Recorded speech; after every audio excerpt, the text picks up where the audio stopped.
The main problem they have is that they all missed to learn the chords. So they read notes, they have 1,000 notes in a row and they can't recognize one chord. Ladies and gentlemen, I was often asked how is it possible to play so many pieces in a short amount of time. And the answer is, it's experience.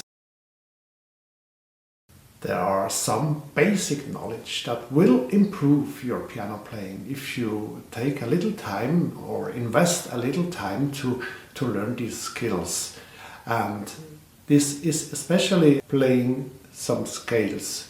You do not need to play all the scales. You can play the scales up to 4 accidentals, for instance, in major and minor, and then maybe 2 or 3 or 4 octaves up and down, and there is no need to play them in a speed that is not possible. The most important thing is to know what notes are in the scales, no matter how fast you can play that scale.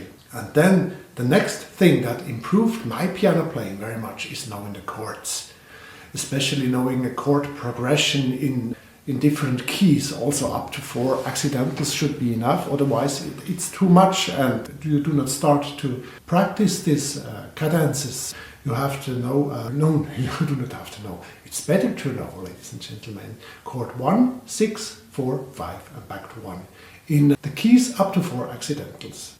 I have to tell you that I have a few piano students that come to me regularly, and they are adults and they play the piano for 30 or 40 years too, but they can't play as well as I am playing. Of course, I am the piano teacher, but the reason for that is that they do not know any chords. They have no clue what a chord is. They play 1,000 notes in a row and they see not a single chord. Imagine what your brain has to work to learn this by heart. You have to think it the other way around. Many difficult pieces, for instance, the first etude by Frédéric Chopin is so easy when you know the chords, and then you have 1,000 notes around these chords. And then it's very easy to play. You have to understand that you have to see the harmonical structure of a piece and not the 1,000 notes that you have to play. More important are, what are the chords here?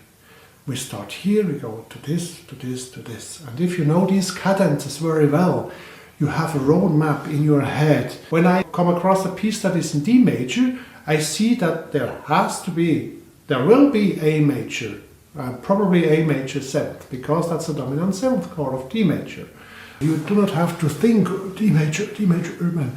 You know that there are 2 accidentals, and when you know that without thinking, you also know that we have G major in this D major key, we have E minor, and we have B minor, and so on.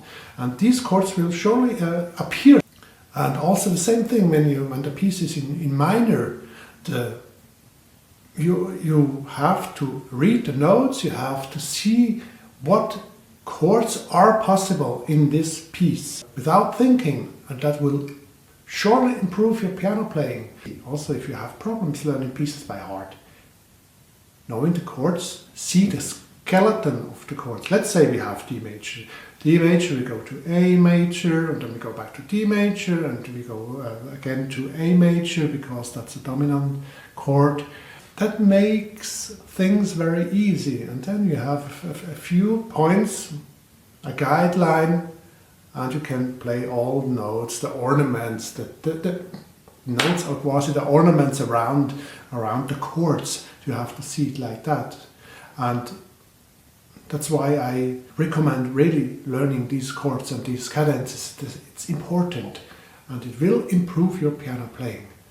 Someone asked me to record this minuet by Beethoven. And the first line, ladies and gentlemen, are mostly 2 chords.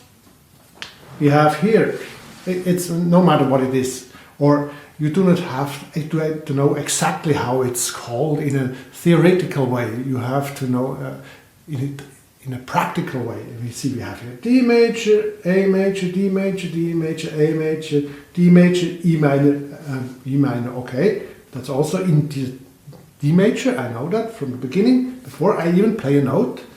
And here we go back to D major. So mostly 2 chords.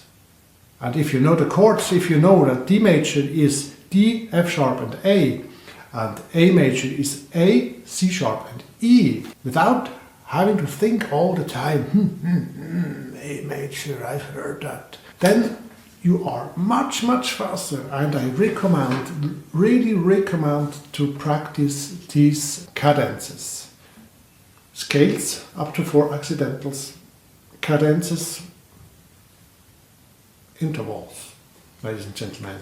Intervals is very easy, and I will add here another video to the intervals that you can recognize what kind of intervals you are playing, and that will improve your piano playing. You can trust on that, you can rely on that really.